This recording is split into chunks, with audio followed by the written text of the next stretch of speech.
পঙ্কজ সাহেবকে অফিস থেকে বের করে দিয়েও কোনো সমাধান হলো না, কারণ এবার আলিয়ার সাথে হাতে হাত মিলিয়ে সাদিক সাহেবের পরিবারের বড় ধরনের ক্ষতি করতে যাচ্ছে পঙ্কজ সাহেব।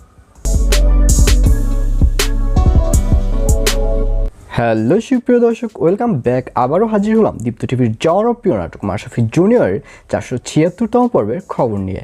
অলরাইট, 476তম পর্বে থাকছে আশ্চর্য সব ঘটনা। তবে যে যাই বলুক না কেন, নওরিন ম্যাম পঙ্কজ সাহেবকে অফিস থেকে বের করে দিয়ে একটি গেনিমের মতো কাজ করেছে। কিন্তু পঙ্কজ সাহেব অফিস ছাড়লেও সাদিক সাহেবের পেছন কিছুতেই ছাড়বে না।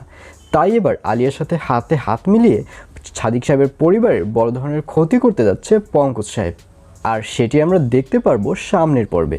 আর সব থেকে মজার ব্যাপার হচ্ছে, রুনা ম্যাম সাদিক সাহেবের মায়ের আসল কূটনৈতিক চেহারাটি একদম হাতে নাতে ধরে ফেলেছে।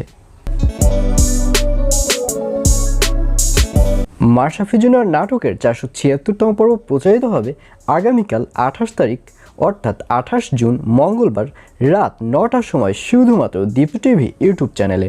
তো ভিউয়ার্স, মাশরাফি জুনিয়র নাটকের প্রত্যেকটি এপিসোডের আপডেট খবর ও সময়সূচি সবার আগে পেতে অবশ্যই আমাদের চ্যানেলটি সাবস্ক্রাইব করে রাখুন।